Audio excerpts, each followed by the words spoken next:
Oh, get that, boom. This week in Moto from around the world, doing this live. So make sure you hit those comments and I will get to them at the end of the show. So first off, got to talk about Jeffrey Hurlings, the Bullet, coming back from, I don't know, it seems like it's been a little while since he's been winning, and now he seems to be winning everything in this last race at, where was this last race at? It was Flanders, coming back from like 16 seconds from second place. But let's get into it. I want to talk about a couple things through there. So should we start with the 250s or the 450s? I guess we'll start right with the 450s here. So, well, that's unfortunate because I got an ad playing. Gotta love the ads. Gotta love the ads. Dun, dun, dun. Okay. So Hurlings ended up getting taken down by a lapper. And it should be showing right here. So here he comes. Boom. Gets taken out. And truthfully, if I want to be that guy, I want to say that it wasn't necessarily anybody's fault. However, the lapper probably should have checked up, and I should know who this guy is, and he should have stayed outside because Hurlings is coming Harlan Butt from the inside. But here it is. Boom. He knows what happens. Hurlings runs to the back of him, and it takes him down. And Hurlings had some words. So it was good. Finished first. Jeffrey Hurlings, wow. Prada had a 17-point lead. You still made the pass. You still got a win. That was a historical moment for our sport. Yeah, definitely, because I actually hit my knee quite bad with the lap rider, was blue flags, and like always, they don't really pay attention to it. Actually, this should get disqualified to get point reduction for this because they cleaned out the second place rider. So anyway, it was good. Finished. That's crazy. He's saying that he should get disqualified for doing this. And, you know, I'm assuming the lap rider was somebody that's not really getting paid to race here at Flanders. Even though I love the track because of the sand it has. So many guys were going down. It's unfortunate that Hurlings ended up going down. Hurlings has had some mistakes in the past that has kept him out of contention for winning multiple defending championships. And it's good to see him back in form because after that, he ended up having to make up, I think, 16 seconds on Prado and was able to do it. And he came away with both Moto wins. Prado was 2-2, and then Febra was 4-3. And the 250 class, guys were going down all over the place. First off, you had Kaida Wolf going down in the lead. And essentially, if I'm going to have the analytical person in me, I can't slow this down as much. Actually, maybe I can here. Boom. It looks as if that front wheel just slides over the berm, basically, and then catches, and he goes down. And more riders ended up going down. He ended up getting back up and winning.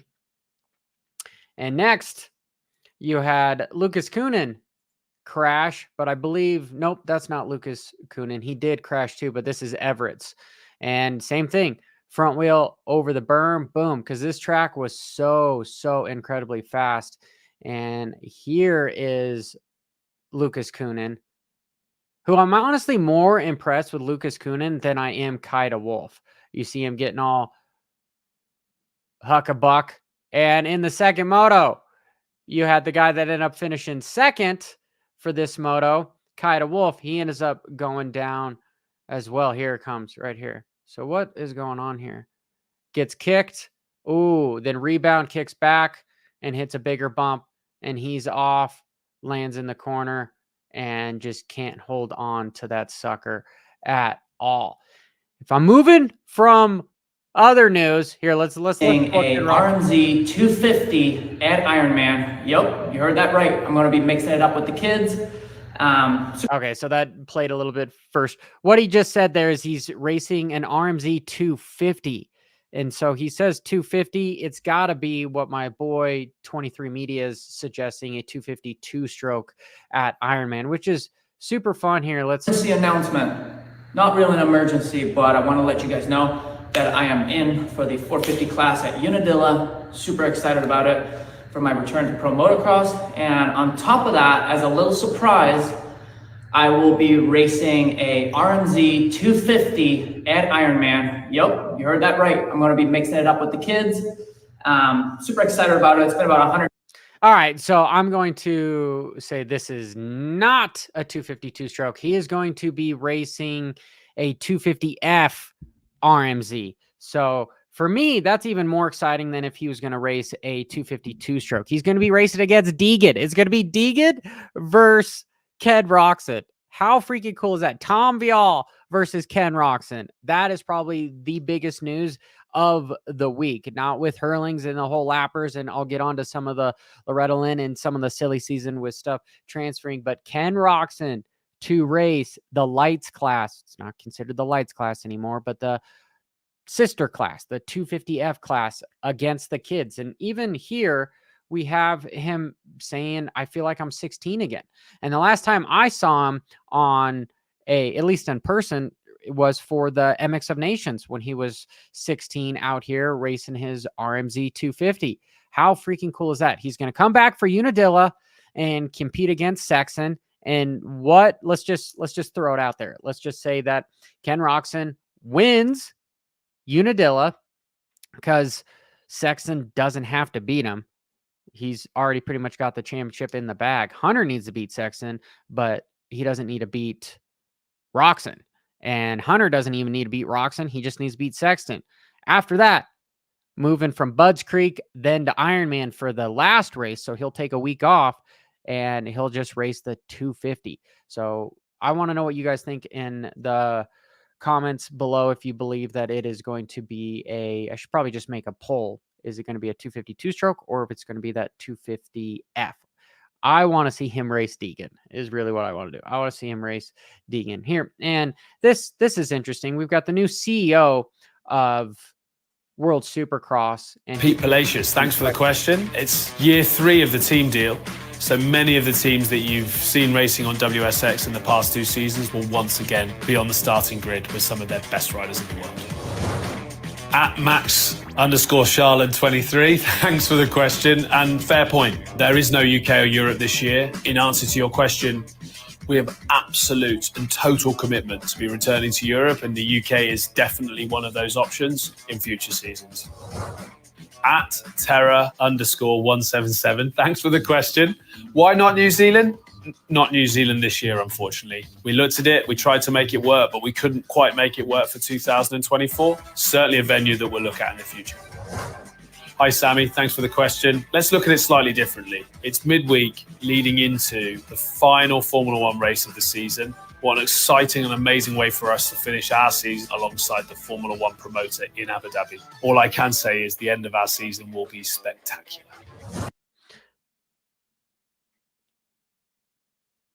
You're right. We've got to recognise where we've come from and we've got to build for the future. What I can say is there will be more to come in 2025.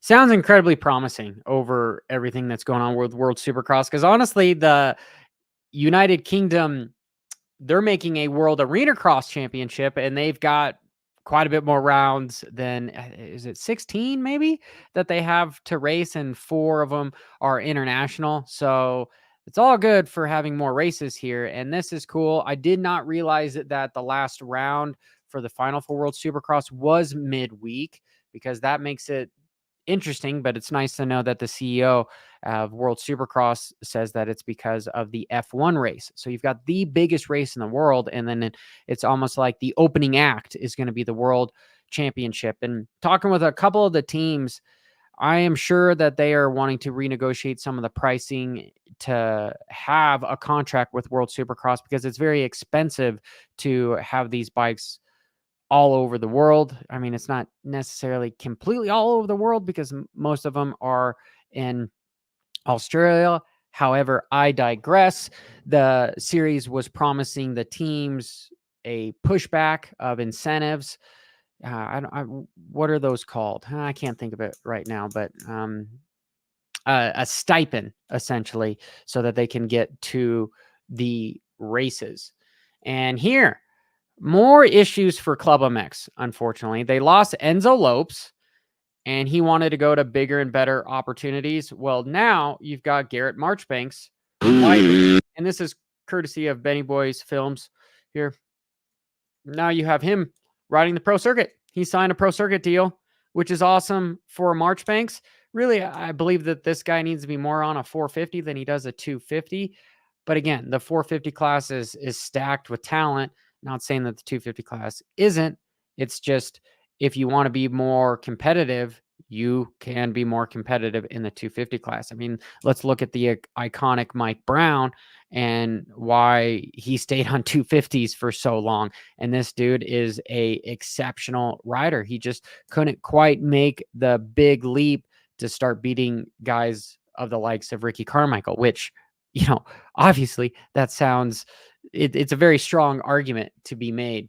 And there's a little bit of drama happening at Loretta Lynn's, not quite as much as with the whole bike claiming here, but you've got Colton Legg, who ends up on a restart in the 125C class, jumping the gate and not stopping and continuing to go. And I believe he had the fastest lap of this race, and he ended up third, but he got docked back to 37th. So it probably would have been more advantageous for this guy to notice what he did wrong and actually ask for forgiveness, not permission, and let everyone go in front of him and then start from last to first, because it's going to be hard for him to win a championship. Because we talked about this with Ryan Hughes on the podcast as to like, hey, you're the champion, and it's dictated on 3 motos rather than like a complete series. I agree with Rhino as far as having an amateur series that makes it, in this being like double points or something for the last race at Loretta,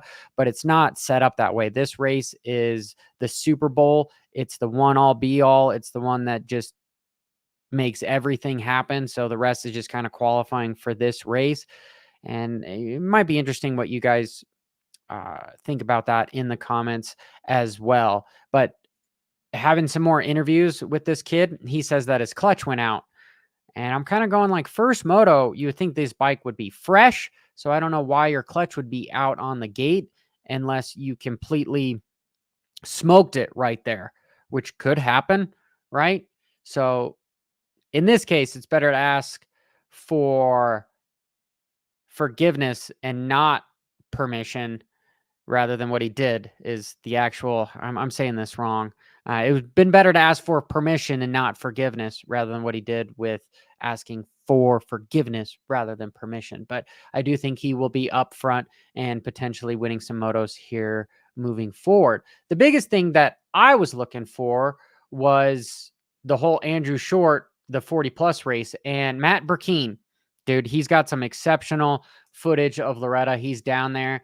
And Andrew Short ended up beating out Mike Brown. And this class was stacked with Jeff Gibson, with so many top tier guys. Jeff Emick, dude, that 40 plus class, just qualifying for it seemed just crazy. But Andrew Short ended up coming away with the W. And this dude is a scary guy on a bike. You know, him, honestly, I almost would like to see those two almost in a boxing match. Mike Brown and Andrew Short. That would even be an entertaining, you know, celebrity boxing match, since that's the thing to do nowadays.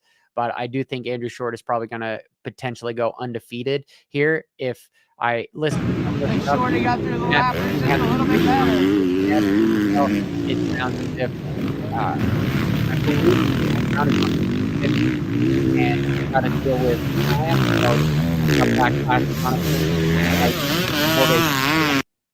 However, Andrew Short was on a full-blown 450. And if we look at some of the results, Cole Davies, with his new Star Yamaha ride, ended up with the first 250 Pro Sport win over there. And there is a live stream of the race on Racer TV. If you didn't know, currently 9,000 guys are watching it currently. And so I really love what they do over there. And to have this event live is freaking amazing. But here, I'm going to end the live weekly show just by answering just a couple messages.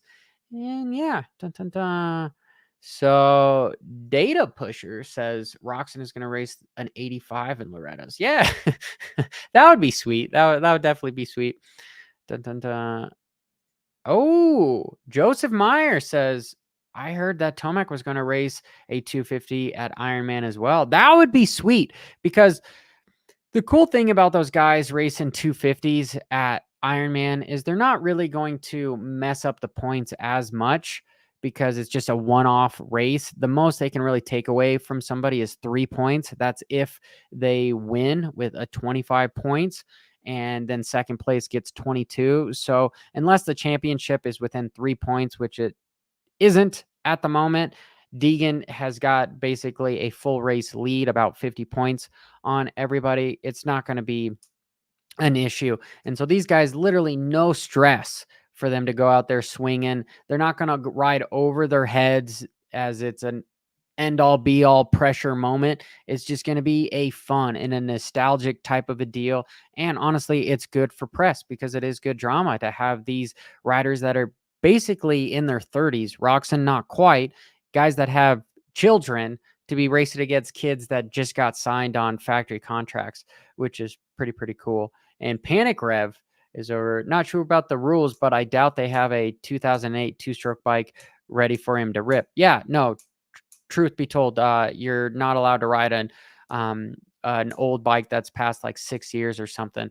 But because of the 250, so that just solidifies that Roczen is going to be racing the 250 class against Hayden Deegan. I probably should change part of my title here, because as we're on the stream, we both were able to collectively, or all of us here were able to collectively agree that it is not a two-stroke, because Suzuki does make newer 250 four-stroke models. They're just old technology, just new plastic on there. Yeah, we've got more. AMA will not let him run an outdated. Agreed.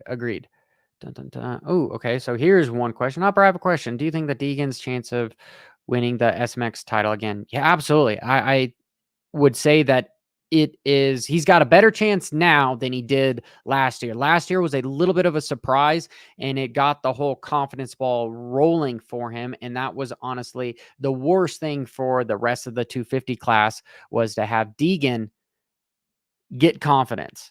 Not saying he didn't have it before, but now he was going, hey, I'm the champion. I'm the guy to beat. All you guys can just sit back and watch me win. And it's just ramped up 1,000% since then with what he has. I mean, there was even something on the internet. I can't find it at the moment, but now that you bring it up, it was about Deegan and them were at a club, and somebody brought over a sign that was something derogatory towards Hymus, and so it wasn't made by Deegan, but it was delivered to him, and it just added with this social media nonsense. But that just shows you that Deegan lives in the heads of a lot of guys, which is good for him, bad for everyone else. Anyway, dun, dun, dun. Oh, Matt, dude, Johnny, do you want to hop on the Super Minis a rematch? Okay, I'll end with this. So this SOB, I convinced him a while ago to race the Super Minis at a local track. I convinced the promoters to, hey, I know we're pro riders, but can we hop on some 85s and race? I had a 150, so somewhat cheating, and that was the gnarliest little bike race I've ever been in. I was battling with guys for third, and I watched the kid out front just wad it, and I started racing like, yeah, sweet, I'm in the lead. And then I turn around, I'm like, dude, I need to turn around and help these kids out, because all the kids were racing a little bit over their head because they wanted to beat, the pro. So I could definitely see the same thing happening with Ken Roczen and hopefully Tomac, where guys like Deegan and Hymus and everybody want to beat them so bad that they're going to ride over their head, because these are their idols, and it's a chance for them to beat them.